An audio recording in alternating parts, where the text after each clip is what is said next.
member of WildGamesProductions.com and D20Radio.com. I'm Chuck Norris, and I approve this game.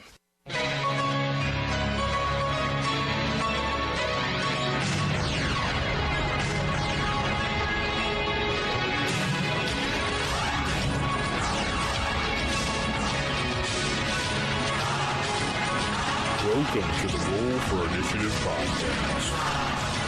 This is the Roll for Initiative podcast. DM Vince is back, yes, alongside DM Nick. Good day, everyone. Yes, and joining us this week, a voice from, you've heard recently, DM, yes, he is DM now, DM Tim. Hey guys, glad to be back again. Yes, glad to have you, Tim. Matt will not be joining us this week because he's doing, I believe, a filming with his that film crew that he does things with all the time. He'll be attending that this weekend. Yes, they make those things called, what are they called? Movies. Yeah. They move, yeah. Yes, I heard about this thing. Yeah. Yeah, it's just a fad. Just a fad, yeah. Just like Facebook, just a fad. Yes. The internet's a fad, too. It is? Yeah, that's what I read on the internet. So, Nick, you've been out the longest. What have you been up to? Absolutely nothing. All right, good. We'll move on. Actually, yeah, to tell you the truth, I've just been busy with other stuff around home. Really? I haven't done any role gaming. Besides, I mean, not any role-playing gaming stuff. I was going to say, role games, Nick? That's pretty interesting. I've just downloaded MAME, the multi-arcade.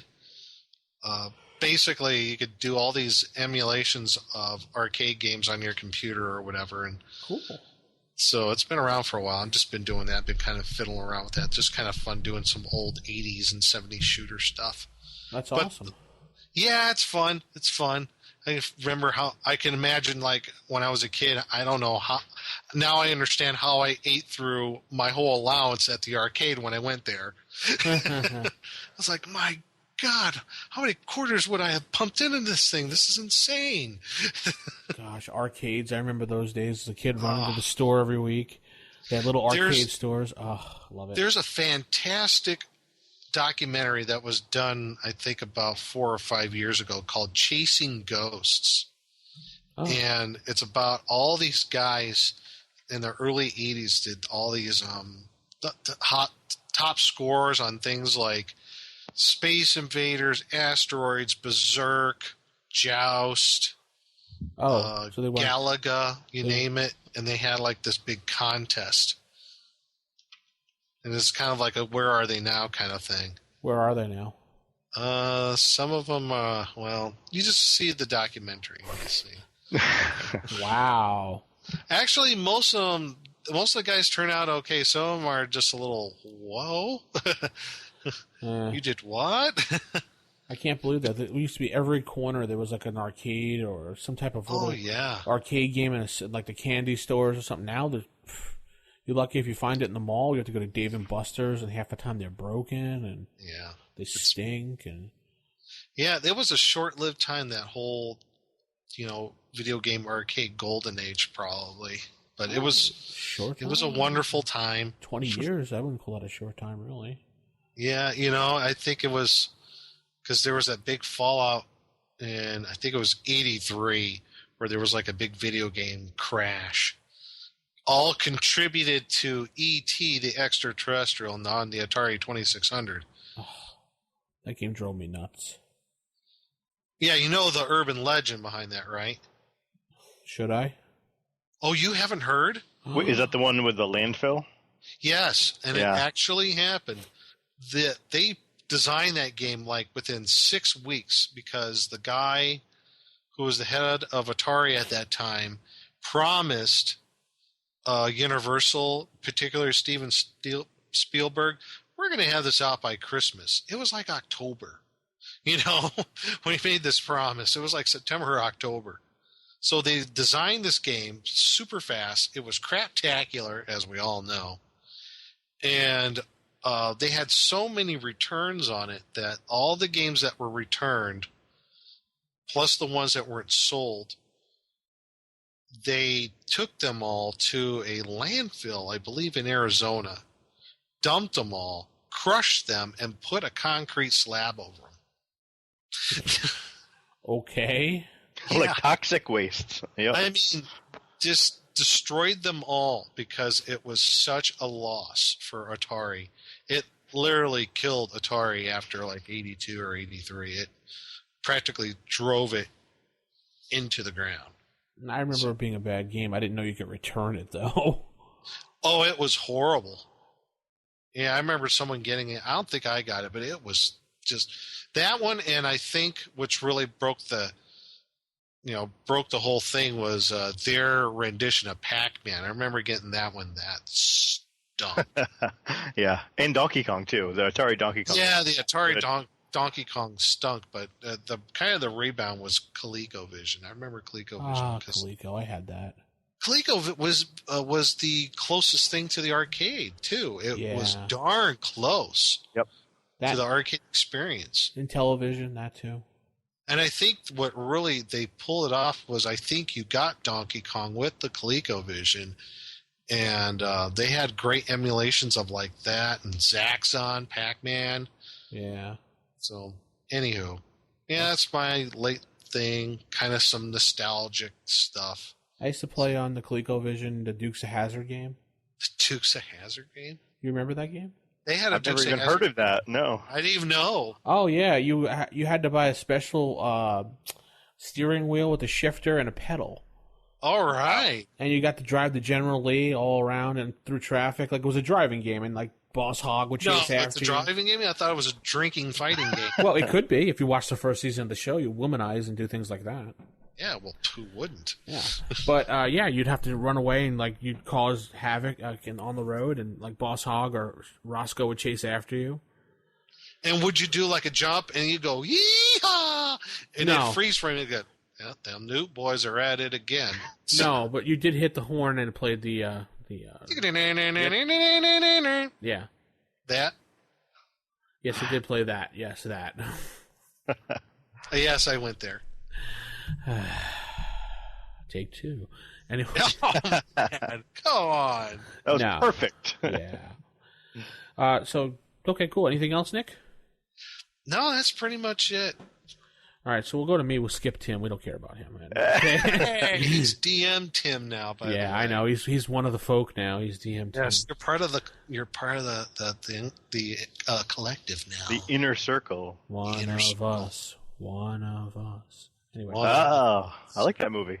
Yeah, you would. No. Yeah.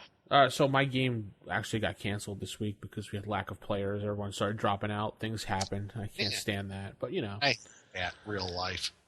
Yeah. I would have brought other games, but people didn't really seem interested in playing anything else. So I just kind of was like, I'll just stay home. And I want to play League of Legends all weekend on my computer. It's something.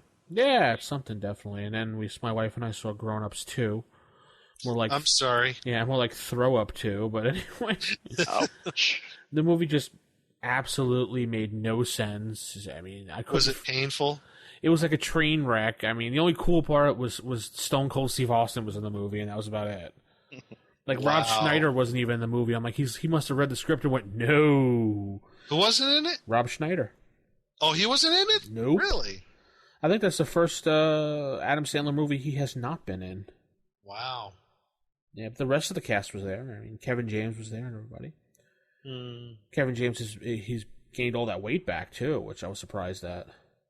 I guess Shaquille O'Neal was in it, too? Yeah, he played a stupid part. I mean, well, you know, he is... I am Kazam! Yeah, great Kazam was in it? Yeah. Yes. Let me put my Gold Bond spray up on myself. It was like they wrote the script like when they were drunk one night. It just was a lot of chick and dude jokes and fart jokes and that's horrible. Oh no! Yeah, it was like they were back in college and they wrote just write a movie. I could produce this and you can't type thing. I think Adam Sandler's jumped the shark. He really hasn't produced a good movie in quite a little while now. Oh well. Yeah. Whatever. I mean, is it Manos Hands of Fate bad? No, it's not that bad. But okay, I'm like. It's just like the plot is just like meh. There's no purpose to the movie.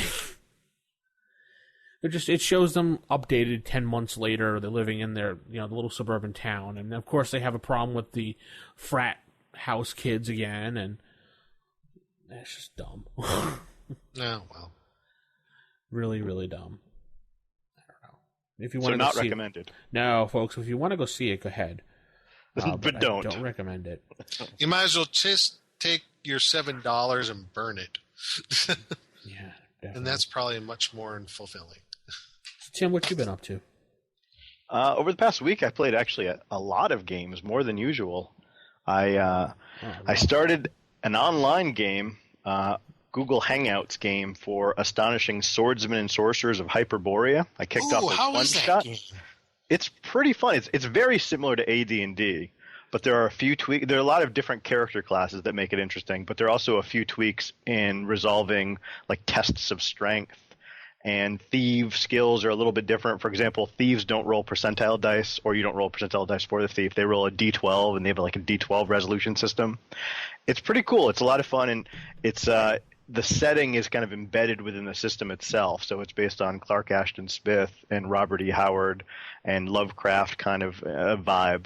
So that was fun. We actually kicked that off a week ago, and we're going to try to play another session tonight. So that one shot kind of turned into a campaign with these online players. So we'll see if that continues to go off. And then I also had a chance to go visit my colleague at the school who's running the summer program, the summer game design program. Oh yeah. Uh-huh. And I would like to give a shout out to Cinnabar from the OSR forums, because he actually sent me a large package full of miniatures and some game books to donate to this program and to donate to our after school program. So it was a very generous box full of goodies, and I definitely want to thank him for that. The kids will, I think, get a lot of amusement out of using lead miniatures and having an extra DMG and Monster Manual to reference. So I definitely appreciate it. John's a good guy. Yeah, the kids, as part of the program, they worked in groups to design their own role-playing games, and I assumed they would either model it after D&D or maybe do their own riff on the rules, but they ended up designing things that were relatively unique. Both of the groups that I played with, I was kind of a playtest guinea pig in their groups, and these are kids who are at-risk kids, so they had failed classes during the year, so they're not top-notch students, but they put together these games that were pretty cool. One was based on basically it's like World War II, but with zombies. One was a parallel universe where the D&D world kind of continued into the present day, and so you still had orcs and halflings and elves. But our players were actually working at Chernobyl, and there was a radiation leak, and I was playing a half-orc janitor.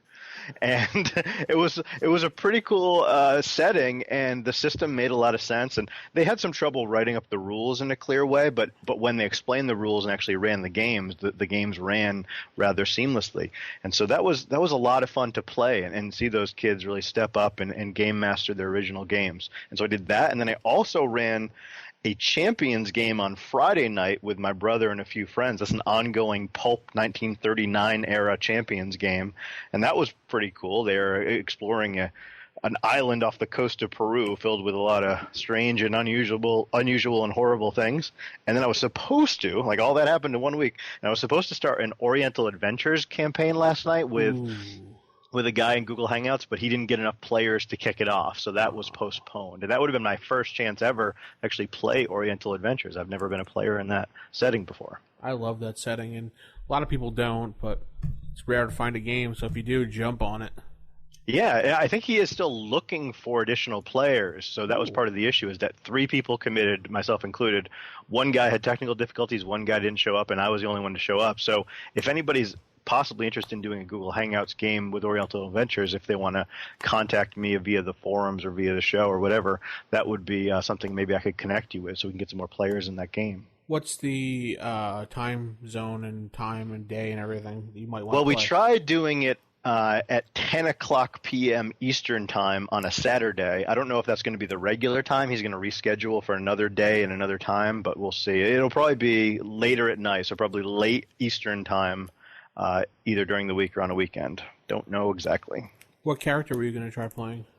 I was playing a Bushi, whose father was a criminal, and his father had been killed recently, and everything he learned about fighting he learned from his father. and he was actually a slight martial artist who had a nunchuck specialty, and he didn't have any money, so he was trying to. So he's trying to redeem his family honor and earn some money at the same time. And so we'll see if we can get that Oriental Adventures game off the ground, and then once again continue that Astonishing Swordsman and Sorcerers game. Hopefully every Sunday night. That's the plan. They were nominated for an Annie Award, I think, in 3 different categories. 3, yeah. Very impressive. Yes. Wow. Along with the Mazes and Perils. Yay. Yay, Mazes and Perils. Mazes and Perils is nominated for an Annie. We'll see what happens. See if it wins. Let's cross our fingers and toes. Crossed. Yeah. So that's that. Let's head into Sage Advice.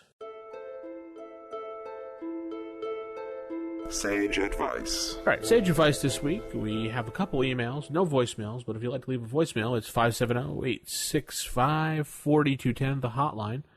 First email comes from Jim Q, and he says, "Hey guys, my group just picked up First Edition after a very long hiatus for some and for the first time for others. We have come to a disagreement about the effective bonus for taking double weapon specialization. Some argue the +3/+3 bonus stacks with weapon specializations for the +1/+2 bonus, given the fighter an effective bonus of 4/+5 with said weapon. Others argue that taking double specialization only gives you an effective bonus of +3/+3. The rule text in Unearthed Arcana is a little vague and debatable. I apologize if you've covered this subject before. Please help us. P.S. Thanks for the podcast. It has given me tons of insight and enthusiasm to roll against a THAC zero table. What's a THAC zero? What is that? I don't know. What is he saying? THAC something. I don't know what he's talking about. Once more. So, Nick, you have the Unearthed Arcana in front of you, correct? Yes, I do. And what does that rule say exactly? Yep, in Unearthed Arcana, page 18, weapon specialization for the fighter, and I guess Ranger too. Ranger can also specialized.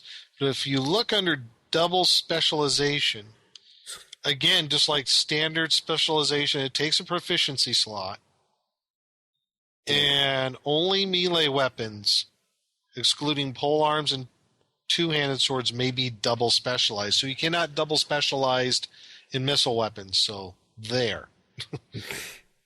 What it says about the bonuses, double specialization gives the wielder +3 to hit and +3 to damage with that specific weapon.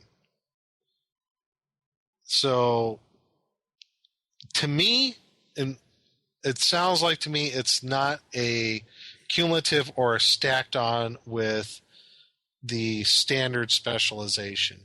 Yeah. I think it would explicitly say that if it did. And also from my experience, I've never seen it to where someone made it cumulative with or stacked on with standard specialization. Yeah, with First Edition, nothing stacks unless it actually says can be added, cumulative, everything. It's just the rule of thumb with First Edition, nothing stacks. The specializations don't stack. The only thing that would stack to it would be any strength bonuses. Yeah. This is another reason why I don't use things like double specialization, because there's too many, the rules, just too much room to argue, and players like to argue these things, especially Munchkin-type players that like to argue, ooh, I can get a +5. Ooh. No, well, it doesn't say that. No, it's a +3/+3. That's how I do it, and that's how Nick would do it. Tim, what about you? I actually don't use weapon specialization in my games. The one Oriental Adventures game that we're going to play would be my first exposure of actually using it. When I run AD&D, I don't even use that option. I don't use non-weapon proficiencies, and I don't use weapon specialization at all. Non-weapon proficiencies are a joke. That's not part of the edition. And I don't usually use weapon specialization because it's so much room for interpretation that people like to take advantage of it, and I'd rather just skip it. I use weapon specialization, but a little modification to it. Oh, tell us. I don't allow rangers to have specialization. I only allow fighters. to have specialization. Because I think Rangers have enough special abilities as in of themselves to make them unique amongst I think every character class has something unique to it, and initially the fighter really just didn't have much of anything. So I thought, weapon specialization for a fighter is a pretty cool thing to make it at least somewhat enticing for someone to play. If they're looking for someone, hey, I want to play a guy who gets the big honking sword, well, there you go, play a fighter. And if you want to use proficiency slots to gain that, then by all means go for it. So that's how I play it. Yeah, I would agree with you there. I think the Ranger has enough of an advantage over the fighter, and he doesn't need any more. Yeah, Rangers, Paladins, even clerics, druids. Each of those classes has something special. The fighter really doesn't have anything. He's just a stick jock. He's a sword and board guy. That's all he got. Meat shield. Yeah, pretty much. He's 80-20% meat. No, anyway.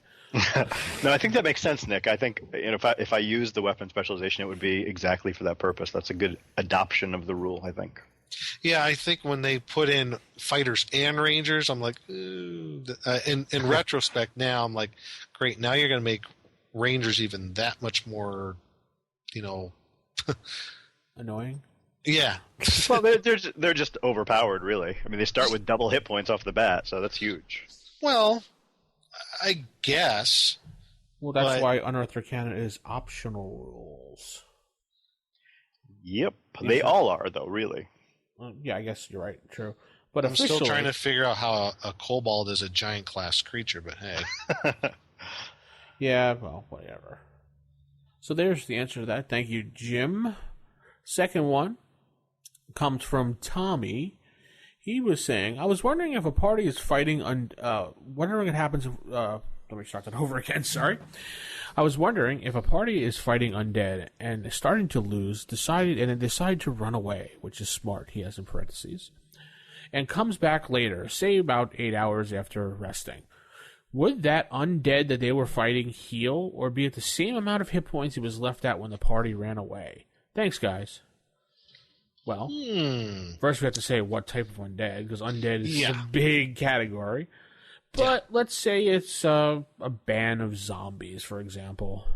We'll work brains. The zombies will not heal. No. They will not heal. Neither skeletons. Yeah. Most of your mindless undead won't. Unless they have a natural heal ability, such as like a vampire does, or some other healing ability, they're gonna. Yeah, it's not like an MMO or PG Online when things regenerate hit points when you run away. No. So you're saying those wouldn't heal ever? So if they came back 3 days later, they would still have the same hit point loss? Is what you would do? How would they? I would think so. How would they heal? Unintelligent undead like zombies and skeletons, absolutely. How would they heal? Yeah. They're dead. They're right. undead. Unless there was like a necromancer in the area Right. who wanted to boost them up, which would be kind of like a plot point more than a mechanic. Yeah. Right. And yeah, I agree. I don't think that and usually I don't tend to have stuff heal. And the 8-hour question is interesting because it's just enough time for them to heal, quote unquote, by the rules. If it were a living creature, but I don't know if I would ever have things heal within that period. To be honest, if it's the same day, I tend to think, well, they still have the same hit point loss. Right. I know a lot of DMs will heal creatures, and heal players, and stuff like that, just to make it a little bit easier and fun. So, I think, though, like we're saying, like zombies and skeletons, they wouldn't heal in of themselves, like you said, like unless there was a necromancer around. Yeah. And they were probably his own minions anyway. So yes, he would quote unquote heal them, which would be like repairing them. Right. He would go down to the local, Home Depot and get what he needs to fix them. Hammer some more bones on those ribs. Whatever. Yes. Get some spackle.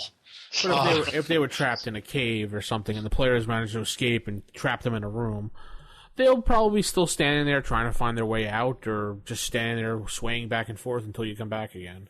Yeah.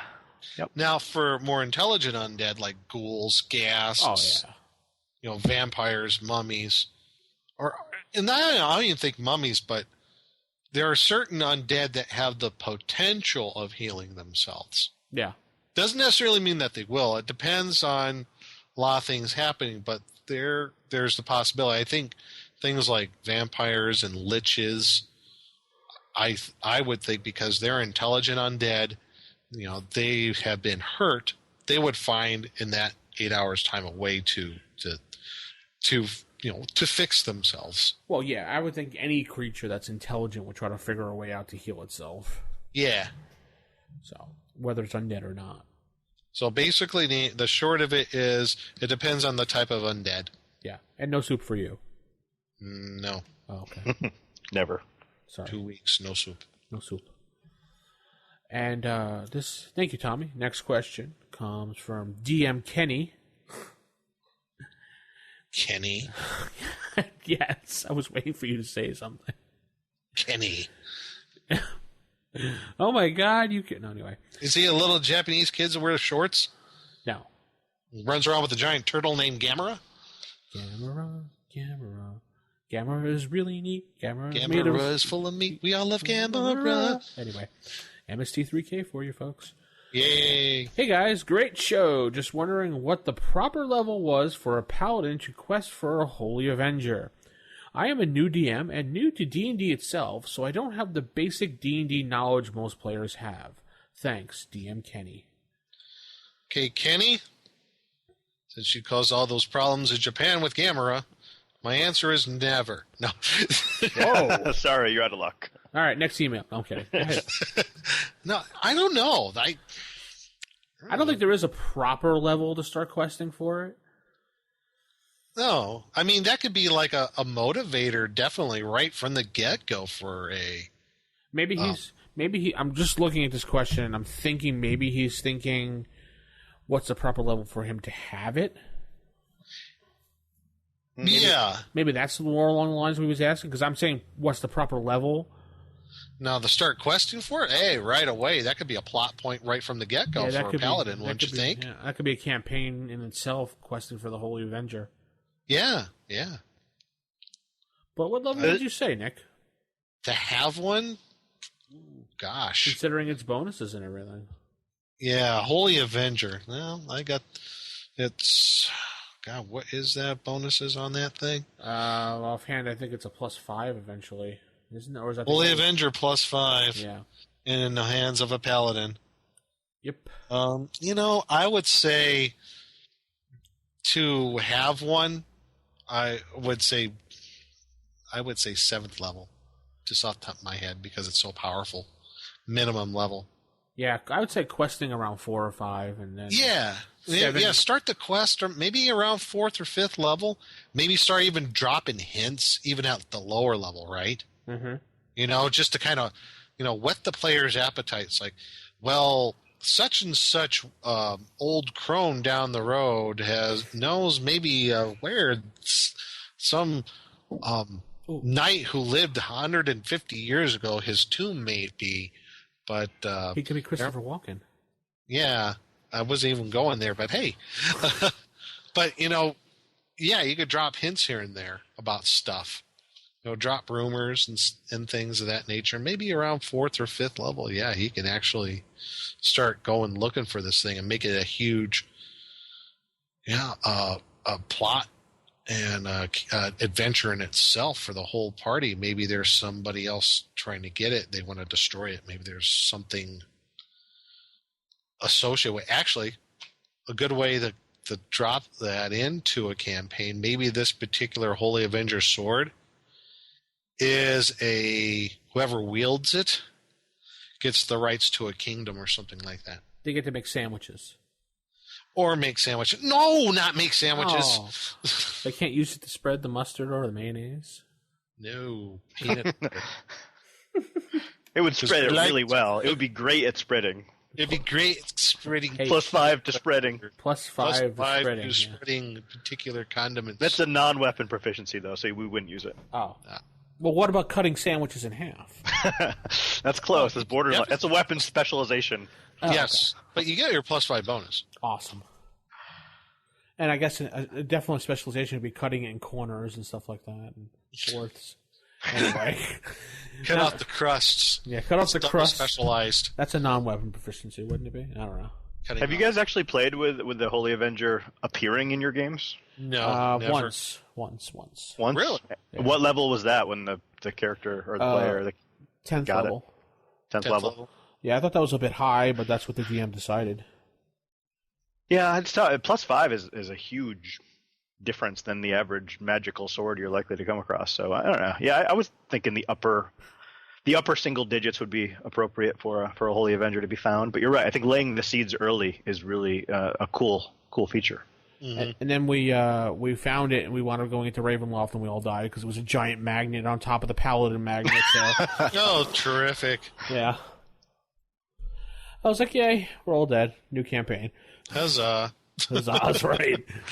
And then became Huzzah, we're all dead. Thanks. Thanks, Ravenloft. Yeah. The son of avenging the death of. Yes. Yep. And who was being attacked by Manos, the Hands of Fate. Oh, God. Nick, leave that movie to rest, please. I know. Pick a different movie. That is such a giant Gila movie. monster? Okay. I like that movie. The fact that they made fun of the monsters the whole time during that movie. Yes. Every time the car came driving by. I love that one. Good old classic Joel. Yep. All right. Guy, Joel. Our last email comes from Steven. Quick question for you all. Have you had experiences with planning your game? Of course we have, yes. Yes. Oh, yeah. Okay. So far. Yes. Great show. No. And waiting all week, and then suddenly people let you know the day before they can't make it. Obviously, yeah, we've all experienced that, so yes. Yep. Which messes up your game plans, and you are left with only just a few players. What have you done, and what are your experiences? Please share with us your wisdom, Stephen. I actually have some interesting... I have an interesting answer to that. Several, actually. In our standard group, generally what happens is if somebody doesn't show up, and it irrevocably is at least one or two people, usually what happens is we'll say that person's character is up out of the dungeon with the wagon. So, all right. I'm like, okay, fine. I can work with that. Just because they're not here doesn't mean they can't be useful. So that's why I usually do. Unless it's something that contributes to the plot, unless someone has left and it could contribute to the plot, then we try to do something alternate that evening. You know, I try to not leave my game the end of each session where we kind of decide, yeah, this is a good place to stop. And that's a consensus thing, by the way. It's not just my say-so. I go with the whole entire group. It's like, does this sound like a good place to stop? And I don't like to stop things in the middle of the action. I don't like doing that, because if we do in the next session, you know, two people were like right in the middle of like a combat that was going on, and we leave it there, well, that totally reshapes the whole dynamic of the combat. So I was like, well, now what do we do?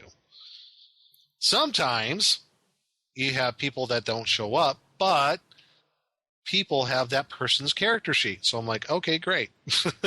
Play their character. They might not like the outcome, but... Yeah, they're on auto-follow. Yeah, well, you know, I have had that where either a person doesn't show, but the other person's here. It's like, yeah, you know what? I have their character sheet, and they said it was okay for me to play them. I'm like, okay, if they said it's all right, I'm not going to stop you, but that's perfectly fine with me. Or I've also had it to where someone will show up late, and that's okay, and they usually announce that. Or they'll show up late and the other person has their character sheet and they get all mad and said, "You did what to my character?" You said it was okay for him to play it, but I'd say I could walk down a 100-foot cliff into a molten lava. I mean, well, yeah. Oh well. There's a lot of ways. I mean, well, yeah, DM should regulate things like that. Well, that's going against what he would normally do as a player, and. Oh yeah, I know. I was kidding on that respect. I mean, so. Yeah, we try to keep it a little common sense. He's the trap opening door. We don't intentionally try to kill other people's characters if they're not around. Not intentionally. Yeah. But I don't know. It really depends on how crucial they are to, I guess, to the particular plot that's going on. Yeah. So, but it doesn't hurt, like I said, to have a plan B if either one or multiple people don't show and you can't really get the game going, have something else going on. I think that's where a lot of things like board games come in, some of your, hell, break out Settlers of Catan or play Zombies, something like that. I mean, or, go out on a limb and say, hey guys, this would be a good chance for us to do a one-off in something then. Let's all roll up characters for this one-off. Oh, I want to play Call of Cthulhu or Marvel Superheroes or something. Yeah, always have a backup game like, Ghostbusters like we reviewed. Yeah, Ghostbusters. Yeah. There's a one. That's a great game for a one-off. Yep, you can make characters and just play it real quick. Yeah, most of your comedic games are great one-off games. Definitely. So I've had that happen quite a few times, and I've shown up and I've only got 2 or 3 players, and the campaign's written for 9, and you don't have enough people, and the people that do show up, that it's enough to play, but it's not enough of a combination to keep the party alive. Mm-hmm. So you have to make a decision. Do you want to do a side adventure? And if they're enough to keep them alive on the side adventure, do you want to maybe just skip it that week or do a backup one-shot game? But I notice a lot of people don't like doing like other games if they're involved with a game. So, yeah, I've noticed that too. Like if they're like, "Oh, we're not playing D&D," I don't want to bother. I'm not coming. It's like, it's like that's the only thing they know. It's like we can play other games too. There's other games. Yeah, it's out there. Okay. I remember when I was a kid, we played like 9 billion games. Literally, no, I'm kidding. Wow. Oh yeah. I mean, my God. Over a whole weekend, we would play D&D, Call of Cthulhu, Marvel Superheroes, Car Wars. We'd switch between game from game. We played Turtles one day, Robotech the next day, Marvel Superheroes. Sure. We played everything. And that's actually made it more fun, I think. Yeah, I think so too. Nothing would get stale that way. Right. Variety is the spice of life. What about you, Tim? There's a few things you could do. I mean, first of all, I think it is super disappointing to show up and then find out that the game isn't going to run. So I can sympathize with that. Even if you have alternatives planned or you're going to have pull out a fun board game, if you've been waiting all week to play D&D and then you show up and the game doesn't run, I can see why there's a little disappointment. Yeah. One of the things I do definitely is whenever I run a game, I always only expect about half the people to show up. Like that's my default. I say, okay, if I want to run a game for 4 or 5 players, I will have 8 or 9 players invited to the game and like basically committed to come because I know some are going to bail out. And so I like to kind of overextend my invite list and get as many players to possibly come as possible so that you have a bigger group actually show up. I don't mind running a game for just 1 or 2 people, but you're right. It's tough if you're in the middle of something that's a 9-person campaign and only 2 people show up. Your options are, and I've done this in the past, I've done campaigns that I knew the player group fluctuated so much that I just used the old reality ripple effect, and I said, okay, this world is full of weird things happening, and people are phasing in and out of reality, and reality is shifting, and so, this character's here this week, but they're not here next week. They just disappeared, and they're going to pop back into reality the following week maybe. And so I've done that, and that actually works fine as long as you have that as the kind of premise of the setting. You can make that work. I wouldn't want to do that with 2 campaigns in a row, for example, because that can get tiresome after a while. And then the other thing you can do is just you can have the players pick up NPCs. You can have NPCs join the party. You can have hirelings join the party to kind of flesh it out. And you're right, have the other guys wait up by the horse and carriage or whatever, the horse and cart, and they're not participating. Because I have played in games where another player hasn't shown up, and I've run his character as a player. So the DM didn't run the character as an NPC. Mm-hmm. Another player ran the character. And that happened to be a Rolemaster game. And if you played Rolemaster, you know it's a very dangerous system where anything can happen. Yeah. And so I played this game for almost a year, and I never rolled double zeros ever, except the one time I was playing my friend's character, and I rolled a fumble, and then I rolled a double zero on the fumble, which is the worst possible thing that could happen. And basically the monster got like 4 free attacks against the character because he fumbled so badly. And so that player ended up the character didn't die, but the character lost a familiar. And so the player wasn't very happy to come back and find out his familiar had been killed by my rolling. So there always is a danger of having other players play other characters that are not their own. So I think the Reality Ripple works. I think having a backup plan for another game works. And then I think, just trying to overcompensate and invite more people than normal are pretty much the best strategies. Yeah, definitely. I noticed that with Skype games, a lot of people like to bail a lot because, they don't know you. You don't know them in person. So yeah. People bail a lot. Or you get like an overwhelming surge of people joining. Right. It's one extreme to the other with Skype games, I've noticed. And with Skype games, it's easy to say maybe. Yeah. But it's also easy to say yes and then just bail out. That's different than saying yes to your friend and then not showing up at his house, because there's really, there's not much of a social rejection if you just say yes to a Skype game and then never show up, because you're never going to really encounter these people again. Right. You might if you visit the same forums, or let's say if you're on Roll20 together and you say, yeah, I'm going to come, and you don't show.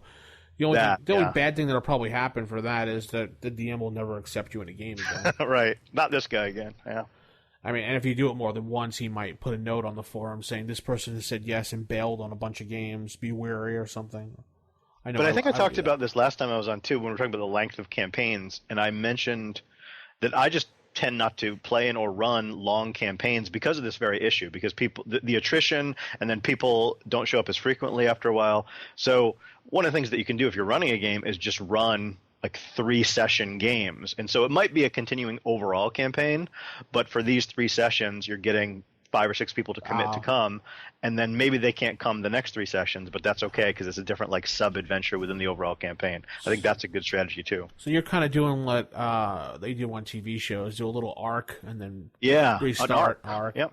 They kind of do that in, I don't know if you ever played the Stargate SG-1 role-playing game.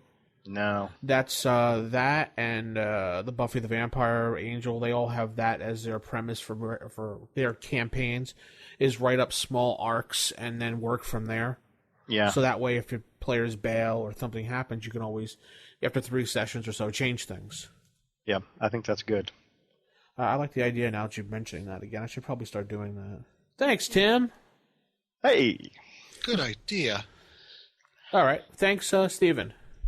Hope that helped you out a little bit to discuss things. We have one last email here.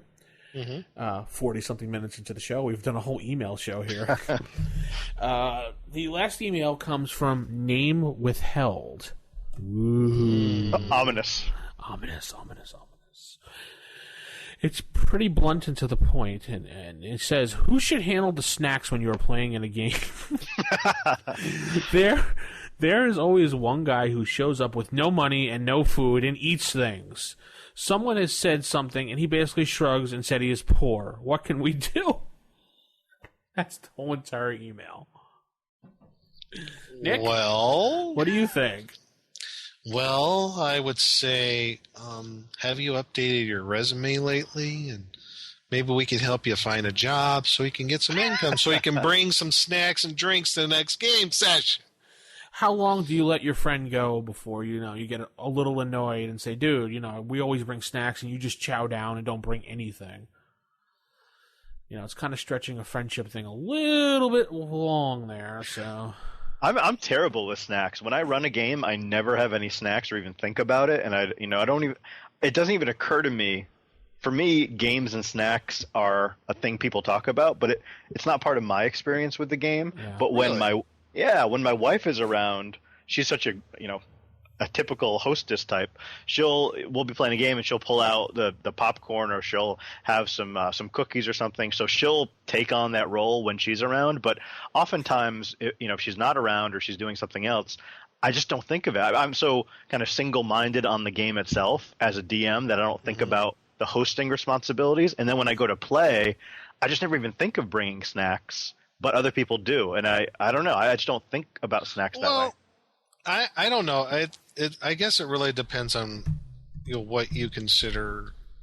Well, I guess addressing his question, yeah, if everybody in the group are really good friends, and a good friend would be able to take some constructive criticism, I would think. And I would say, hey, you've been doing this for quite some time as far as the snacks concerned, and you really haven't contributed. I mean, does like $3 to $5 really put you that out? You don't have $3 to $5 to spend on just some chips and some soda pop? I mean, really? What we did in one of my previous groups, we had, I guess the DM decided, because he was buying all the snacks and only a few of us were giving him money, he decided that 1 week he's just like, I'm not buying snacks anymore. My wife and I, we have, our children to support, and no one's, only a few people here are giving money and other people aren't. So we've decided just, fend for yourselves. We're going to have dinner at a certain time, whatever, 6 o'clock, for example, and we're going to order a pizza. So make sure you have money for that. If you want to bring something, bring it. No one will get insulted if you're sitting there eating chips on your own. And that's how we went from then on. Okay. So that's how we handled something similar to what he's talking about. Yeah. In my group, it right from the very beginning. And my experience has always been with someone would always bring something to snack on for themselves. Or in this case, in the gaming group that I have that's been together for 11 plus years now, everybody brings something and we all share. Everybody shares what they have, no questions asked, and that's just how we are. And that's good for us. And we always plan for something around Thanksgiving or whatever. We always do a cookout in the summer, but yeah, that has never really been an issue with us, because I think at least in our group it's there are some guys who are younger, most of the teenage guys, and they don't have a whole lot of cash. Or if they do, I don't know. But it's understandable if you're younger and you don't have a job. Right, exactly. Ask but if mommy to buy you're a bag. Older in your 20s and 30s, and you say you don't have enough money to at least, I mean, $5 can get you a lot of snacks at the store. Dollar store, everything's $1. Yeah, go to the dollar store, buy 2 bags of chips. There's $2 you spend plus some tax, whatever your state tax is, or if you don't have it, depending on the state. And there you go. You spend $2 and 2 bags of chips. Everyone shuts the heck up. Yeah. And I think for me, because I don't know if people are, I don't think they're expecting me to bring snacks, because most people don't bring snacks when I go to a game. But if they said, hey, you two, you're bringing snacks next time, I would bring snacks. But the other question is, if this is a guy who is fun to play with, I'm thinking about people I play with, if it's someone who's really fun to play with, and the expectation was people brought snacks, but this guy never did, but he was fun to play with, I wouldn't care at all. So I think it's only an issue if the guy's not really that fun to hang out with anyway, and he's not bringing snacks. Then you're like, oh, this guy again. I think it's more of that situation. It sounds like in the email. It kind of sounds that way. It does. That this guy is, they consider him a leech or something. A leech, yeah. He's not as much fun to hang out with, apparently. And he's just there eating the food and taking up a player spot so they can play and have an average group of whatever players, it sounds like to me. Yeah. Well, it happens. Yeah, I think you got to just go with it, or hint that it's his turn to bring snacks, and just say, "Hey, bring snacks next time." And if he doesn't after a while, you can say that's your cost of entry into the game. You got to bring a bag of Smart Food if you want to play in the game or something. Yeah, bring a bag of chips. It doesn't cost much. $1 at the dollar store. Ooh. I know. Get your pennies. Go cash cans. You can do it. Pick the garbage. Do something. Recycle. Yeah. There's nothing you can't do. I mean, yeah, I've been poor. I've been unemployed for myself. Not had a lot of money. I still managed to bring a bag of chips to my games. Right. Yeah. I mean, you just learn how to budget yourself. That's all. Yeah, or you borrow $5 from somebody before the game, and you say, "All right, I'll hit you back up in 2 weeks when I get paid," something like that. So that's all the sage advice we have this week. If you'd like to contact us. That's 865-4210, the hotline. 570-865-4210, or rfistaff@gmail.com. You can visit us at the OSR Gaming forums, osrgaming.org, where you can visit and talk to all of us, including Nick, who's posting up a lot lately. Yeah, lately. And DM Tim, who's been posting up too. That's right. I'm on the forums. I'm ready to roll. Yeah. Ask me questions on the forums. I will answer them. Yes, he will. And or you can go on Facebook.com/RFI Podcast, and you can always contact us there as well. We always answer questions, no matter what. And don't forget to go to iTunes and highlight review and click 5 stars. No, I'm kidding. And click whatever stars you think our podcast is worth and leave a nice little review, and Nick will read it during the stars portion. Or maybe I won't. Maybe I just don't want that. I just don't feel like it. All right, Wow. Nick. Be a little bit moody, Nick. We'll give you a tissue. And... Yeah, well, you know what? Tim didn't bring snacks. That's right. That was good. I was going to say, I don't Tim blame did you. not bring snacks or drinks. So. Yeah. Well, we'll have to we'll disconnect Tim in a few seconds here. I didn't get the hint, guys. You know what, Tim? You come on my podcast and Don't you even bring snacks. Yeah, and you eat all the time up on the air. Bring a thing of Pringles. Yeah. Yeah. All right. So let's head into table manners. Typical. Of all the evil creatures in the world, I like to find one with table manners. What are you kidding me? I spent years cultivating the worst table manners on the planet. Table manners. Okay, in table manners this week, we're going to talk about time in a campaign and in the dungeon, and how time shifts within a campaign, maybe a little bit on timekeeping, keeping track of, the hours, weeks, months, and a little bit on how time can alter when you're talking about encounters and maybe time for rest, and how it's a little bit up to interpretation in certain circumstances. Right. What got me on this particular topic was there was a on a particular forum, there was someone who posted on about, well, the forum topic started out as basically saying that magic users, and I would say any sort of magic wielding class, this goes for clerics as well, they really don't have a quote unquote penalty to their spell limit. There's really no spell limit on their cast per day. And basically this person saying, well, most DMs, what they'll do is they'll kind of hand wave and say X amount of hours pass if you're going to take a rest. And lo and behold, you get all your spells back. This was part of their argument, also stating that that any DM that would, during your respite for the party, while you're trying to memorize spells, or in this case, clerics praying for spells, if any sort of wandering monsters or something happens during this rest time, if a DM does something like that, then it would be a jerk move. So, okay. And the topic and discussion went on for several pages. I even got involved, to say the least, because this person was looking at the rules, or I would say the game, as a person who's in a gamist standpoint. Okay? And I think there's two ways you can look at this as far as how time is regulated within the game.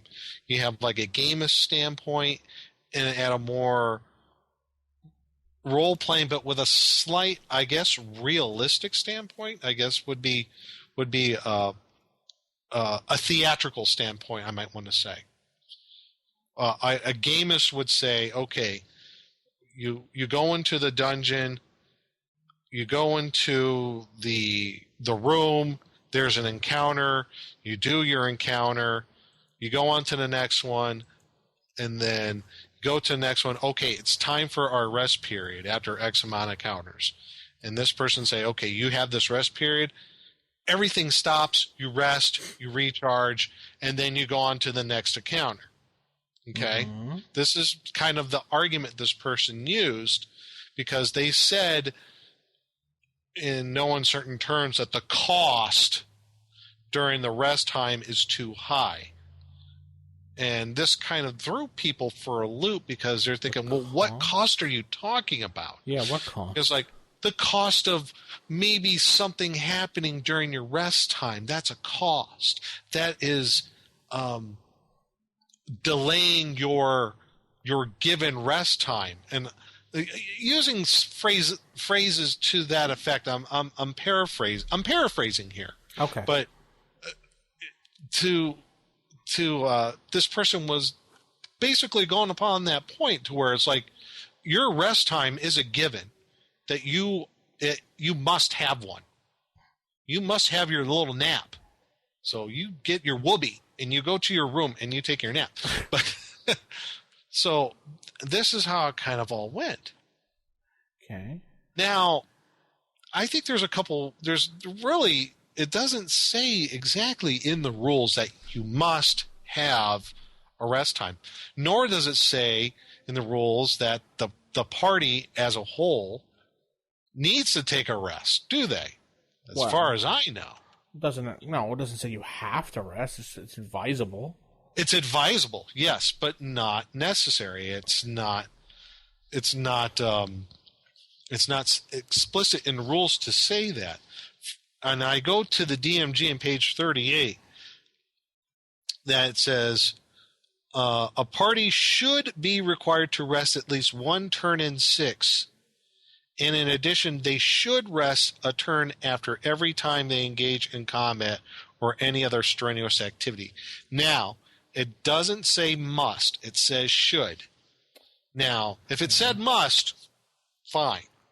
I'm understanding, but should, it's like saying it's recommended but not required, you know? Yeah, it's a game. You don't have to rest. No, you don't have to rest, because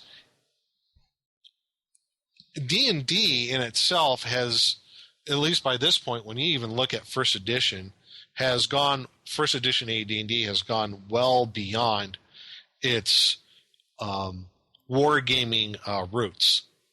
And this is kind of maybe a throwback to that when D&D first started. Because if you look in the original D&D rules, there was a rule something like that to what this person was referring to. But you're talking back in the 1974 rules. You know, when you get to AD&D, which was, and what the DMG was 1979, 5 years have gone by, and you can already tell that the game in itself, as far as role-playing, has grown beyond that. And it's a little bit more freeform and a little bit more, I guess you could say, realistic. Because even during your free time, your downtime, who has it in an adventuring party? Where they're in the dungeon or they're in the deep, dark goblin forest or wherever it may be, after maybe a couple of encounters, you got some people that are wounded. You got a couple of guys that are down on spells. You're looking for a place to hole up, right? Mm-hmm. Generally, for the most part. So you're going to find what would be considered a relatively safe place to have some rest. Like I said, relatively safe, because we all know by the rules there's one thing that happens even when you're resting up, especially if you're in the wilderness or in a dungeon environment. Random encounters, correct? Mm-hmm. They can happen. So what if you're holed up at the end of the dungeon hallway? There's a dungeon hallway. There's a 20 by 40 room that's this is kind of like one of the examples I used, is like maybe an abandoned armory. And it seemed like a pretty good place to hole up, to kind of rest up for a few hours. And you make all the necessary things to happen to where maybe it's going to be relatively safe. You bar the door somehow, like maybe put iron spikes, whatever. And magic users resting, memorizing spells, clerics praying, or he's also healing people. People are taking watch, right? Now, it doesn't, depending how long that you rest, I mean, if usually you do a random encounter check once every turn. Mm-hmm. Supposed to. And now that's pretty much standard with the rules. Mm-hmm. Now, but again, this is your game. You don't have to go by the rules exactly. If you want to do random encounters every turn, you can.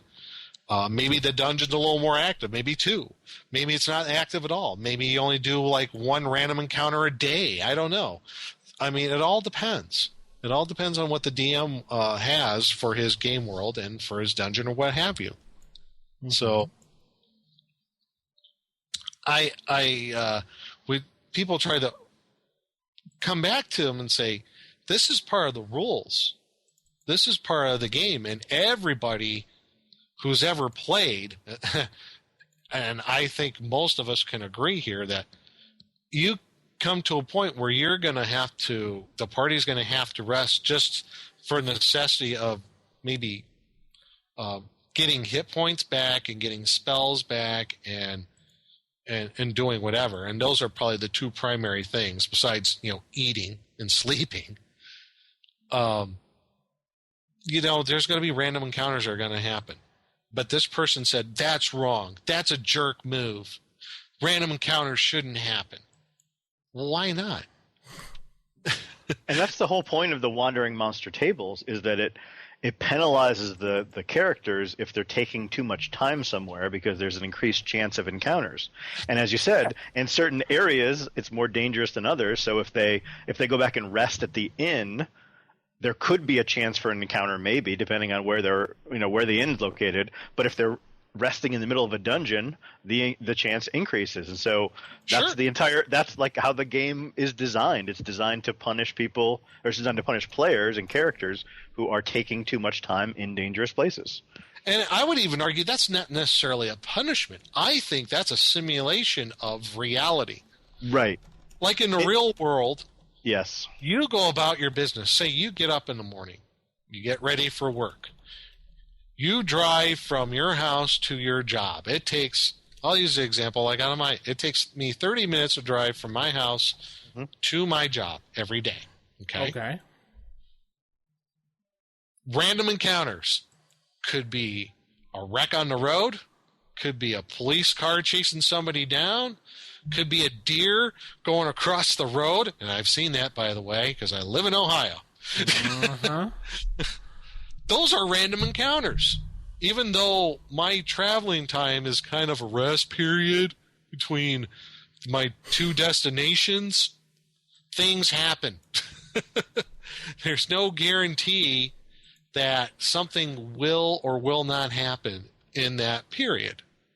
I mean, in a way, I think the random encounter is just like life. I mean, you can even go beyond that, I think. Even good DMs would even look at the dungeon. I'm just going to use a dungeon environment because I think that's something we're all common here to, and that we can all kind of wrap our heads around, because it's a how would I say, it's a closed environment to the most part. It's a controlled environment versus someplace outdoors.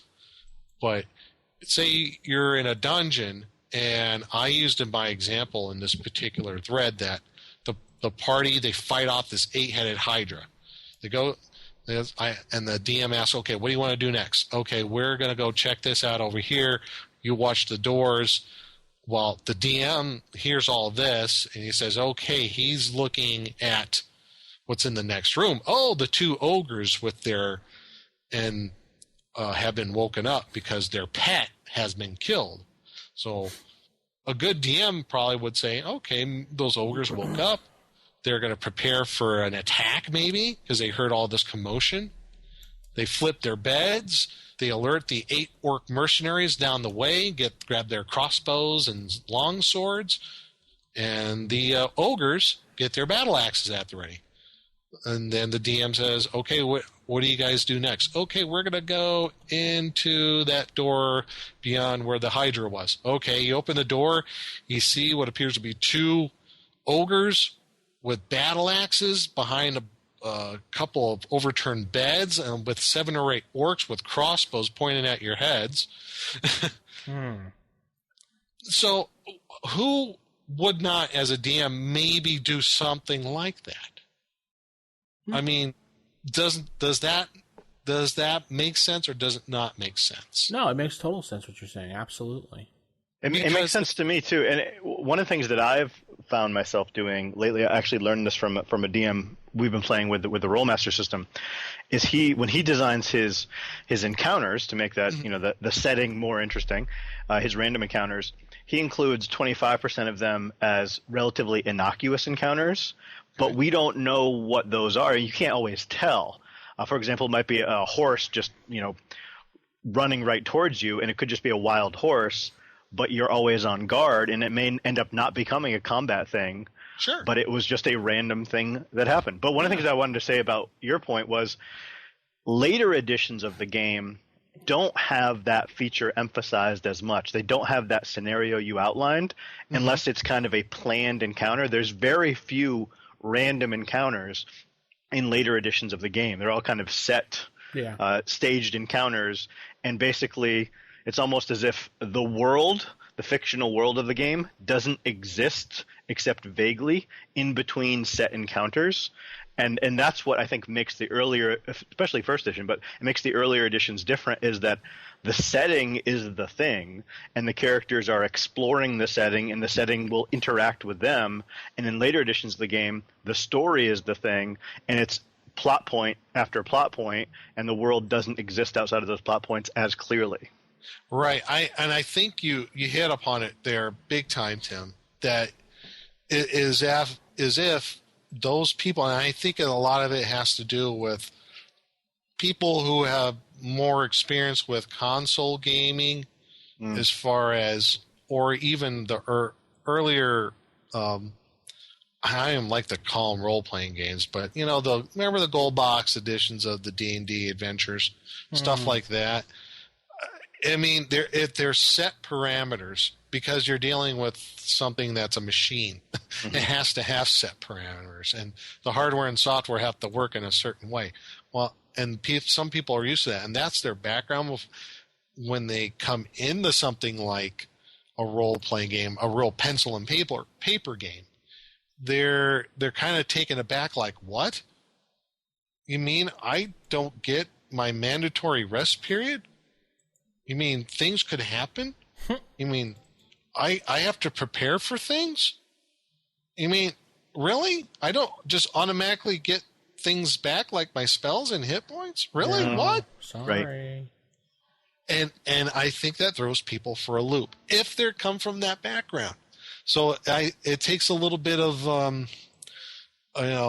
explanation of those people. It's like, think about how like some movies are. Think about Lord of the Rings. I mean, come on. Do you think when they were looking for for Sam and for I would say for Pip and Merry, when they were on the quest in the Two Towers, those orcs were not just standing by with the two halflings, okay? They were traveling on, and they were being hunted down. So it's like it's at least AD&D and most versions before, I guess, 4th edition. It is about how you interact with that world, with that environment, and there is some randomness there. And with that randomness, there is some danger. There's some risk, and that's the whole appeal of the game, in my opinion. The appeal of the game is the randomness, the danger. You got to be on your toes. I think that that entire forum thread just it clearly was kind of a silly argument. Because you're right, it just doesn't make sense to say, oh, you're guaranteed the 8-hour rest, you're guaranteed to get your spells back automatically, no matter what kind of dangerous environment you put your character in. But what about this, though? I mean, what if it was a more reasonable debate about this, which was, as a DM, let's say they are camping out in the wilderness, and it's an average danger of wilderness encounters, and it's not. So maybe it's like you roll a d8, and if you roll a 1, there's a random encounter, and maybe you do it every 2 hours of sleep or whatever. Sure. But you just happen to roll a bunch of 1s in a row.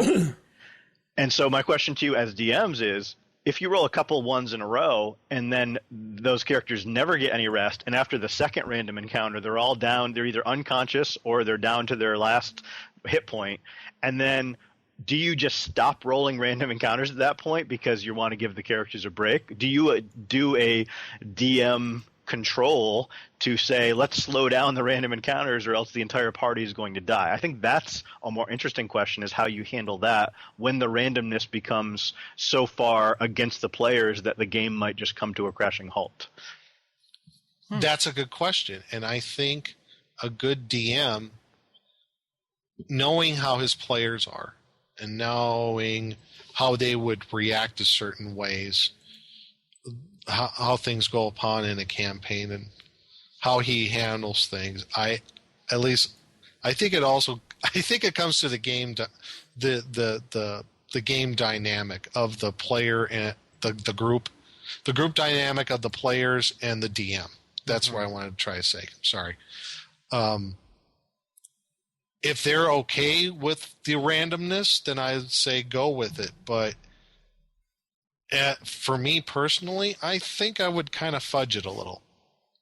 I think I would, because it's about having fun, and who wants to say, yeah, we were killed by a bunch of random encounters where we're trying to regain spells and hit points. That doesn't sound fun at all.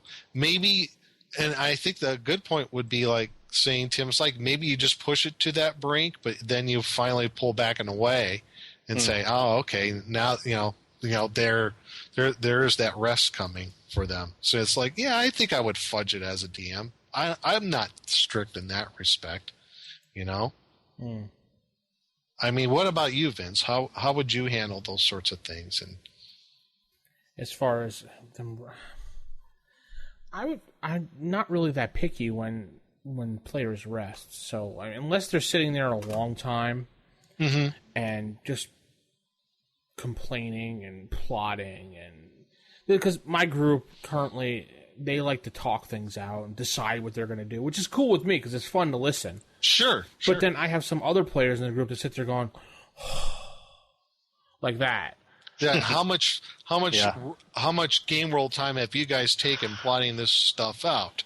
You know? It's like they're sitting there, okay, we're going to do this. And then they'll if they have a map, they'll be like, okay, we're going to go up this way. Like they're actually planning a tactical movement on things. If they were the professional military, that's how they handle things. And it's cool to watch this as a DM. Be like, oh, that's interesting. I never would have thought they would have done that. And then I got one player or two players sitting there going with their hand on their, their head on their elbow hand, and they're just like, oh, come on, guys, let's go, Ray. And then they're just finally just go, I run in. It's just like, annoying. So. Well, I guess what would be too much time? I would say if the players take 10 minutes, that's way too much time. A couple minutes debating on what you want to do, and if it turns into an argument, that's what the DM would say, okay, listen, I need a decision.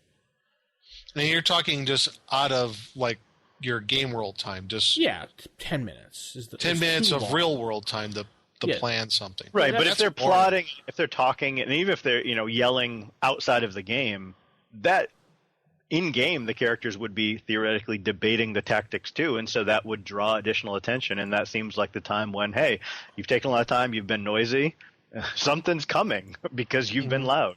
Absolutely. I've done that plenty of times, and the players are sitting there going, I'm going to do this, blah, blah, blah, blah. It's just like, all right. Right. I kind of do that too, where make a decision.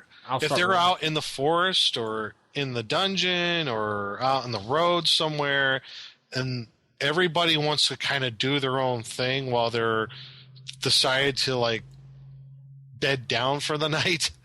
And everybody's just kind of, well, I want to do this, and us guys here are working on this stuff here, and we're trying to decide this here, and I'm like, okay, all you guys are kind of sort of making all this noise and everything. I'm gonna roll, okay, let's see what happens. The best thing I've found to do in those situations is, as a DM, sit back, start rolling dice. Yeah. One player will catch on and start looking and go, guys. We gotta make our move. And then everybody looks over and they see the DM going, roll. roll, and I'm just rolling the dice. I'm just because I'm bored. Might not mean anything, but they don't know it. Yeah, and most of the time it means nothing. But if they start paying attention, I'm like, oh, okay, and then that's when everything starts happening. So.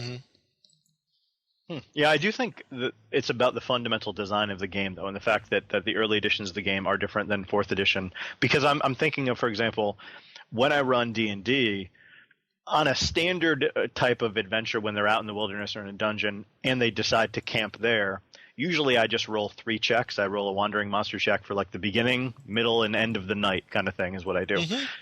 And I would maybe increase the odds of so it might be a 1 out of a D8, but maybe it's a 2 out of a D8 if they have a lit fire or something, for example, something that would draw attention to them. But when I run champions, like I'm running that pulp game, with champions, when they get away from whatever bad stuff they're involved with, I don't roll for checks to see if their evening is interrupted in Champions, because Champions is based more on scenarios and kind of plot points and individual encounters. And can you imagine having a random encounter in Call of Cthulhu? Yeah, right. Yeah, so it's not designed that way because D&D. And thank God it isn't, because that would be a very, very quick game. It'd be a quick game, yeah. Single session Cthulhu every time. Yeah. Yeah, it's like random encounter. Oh, yeah, look at a Shoggoth. Yeah. And I think that's at least why I like first edition D&D so much, and I assume why a lot of people like it is because it does emphasize the environment as a thing that is operating on its own rules, and the characters are interacting with that environment, but kind of regardless of what the characters do, the environment still got bad stuff going on. And so that's where the random tables and encounters come in, and other games don't necessarily have that feature. So it's a feature of AD&D. It's not something that is a bad thing. Right. It is definitely a feature, because I think when you emphasize random encounters, that's why a D&D, even up to, I would argue, even 3rd edition, you could have either a standard plotted campaign, or you could run a whole sandbox campaign. Yeah. You could do it either way, and it's perfectly fine. It's whatever you as a DM or as a group is most comfortable with. So I played in both kinds of environments. I played it to where it was a plotted out huge arcing campaign, right? I think we've all played that, but I've also played in sandbox campaigns. Not many though, but I have. And they both had their positive and negative points, but the game, I think you hit on, Tim, it does lend to either one of those. It doesn't favor either one. It's a totally modular game that you can plug into having a sandbox campaign, or you can just do something as a story arc campaign in itself. Sounds good. Right, and the way the rules are written definitely favors the fact that whether it's a story arc campaign or a sandboxy or whatever, or a longer thing or a single session, it still favors the idea that the environment, the setting, is what matters. And so in other words, if you're playing first edition, not even by the book, but sort of vaguely inspired by the book in any way, and the characters are exploring caves, you have a map of those caves. I mean, that's like inherent with the game itself. Right. In 4th edition and in other games, you don't necessarily have a map of the entire caves. You might have a map of different areas within the caves, different sections, but then you kind of hand wave what's in between, and you say, okay, you went down a bunch of tunnels, you made some right and left turns, and you ended up here. But you don't actually have the connecting things drawn out and mapped out. And that's a big difference. The gameplay is fundamentally different when you have just kind of the vagueness in between encounters, whereas D&D, it's like, no, every 5 or 10 feet of this cave or this dungeon, there's a possibility that something could happen, and it matters. And that's why the whole history about players mapping out the dungeon is so important, because they have to navigate their way out. And I think in D&D, the only time that kind of hand waving and vague area happens is maybe between dungeons. Like when they go back to town, maybe in town time passes at a different rate because you're kind of saying, oh, okay, you spent a week doing this and this, you talked to these people, and then you might role play some of those things. But I think once you're actually exploring the world, it gets more granular and more detailed. And there's even an exception to that rule. What if you're playing a campaign that is entirely city-based? Right. Yeah. It could be flip-flopped. Maybe all the random encounters happen in the city, and all the other in-between stuff happens outside of the city. In the safe dungeon. You get the safety of your dungeon. Yeah. Well, I mean, we do have. I mean, I know people who really dig playing a campaign that's entirely city-based.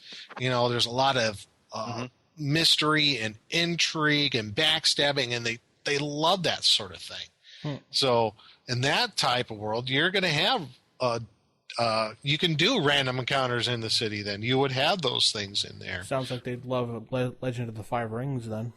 Yeah, or like was it City State of the Invincible Overlord? I mean, that's a ginormous box set that lends itself to a whole city campaign. I mean, you could do that with like Forgotten Realms with Waterdeep. You can do a whole campaign within Waterdeep, and there's a ginormous dungeon under it. So if you can go to Undermountain. So I think as far as time is concerned, there really is no hardcore set rule to saying that you have to have a rest turn or an encounter turn. But if you want those things, you know what, go for it. If that's the kind of game that you want, I mean, that's fine. Yeah. But to say that a DM who runs a world that's living and organic and saying that random encounters do happen, or he, his world reacts to how your adventurers react to it, and if you say that's a jerk move, then, well, I'm sorry, I have to say you're wrong. It isn't. Absolutely. Agreed. So, well, I guess that's going to put a stamp on things. Yep, because we're out of time. And time is not on our side. I was thinking more about Time by Pink Floyd, but hey. I don't know. I was just talking about time. I keep thinking of that movie with Denzel Washington, In Time, I think it was called. Not familiar with that one. The one when that bad guy keeps leaping from body to body and taking people over, and he actually wins in the end. Oh, yes. Now I know. I think it was called In Time, but it was a really good movie, though. Yeah. Anyway, so that's the Roll for Initiative podcast, Volume 3, issue number 120. Yes, and then hopefully you guys can email us or get us on the forums or, call us in and hear about how you guys handle, the time that matters in your campaign. And, would like to hear some feedback on some of that. Definitely give us a call, 570-865-4210, where Tim is answering the phone. No, actually, I'm not. Oh, yeah. Sorry. Because you didn't bring snacks again. Yeah, they won't let me. They won't let me near the phones. The kobolds are standing by. Yes. Random encounters are standing by. And they have the time to listen to you. Yes, they do. They're jerks, too. Those random encounters. Such jerks. Yeah, they really are jerks. They're just a pain in the butt. Oh, a little PS to that? To the random encounters? Not all random encounters are bad either. They could be good. Right. Yeah, true. Like, good things. Mm-hmm. Anyway, that's going to conclude the show. Hope you had a great week, and we'll see you next time. Goodbye, everybody. See ya. Keep it original, keep it old school, and good night.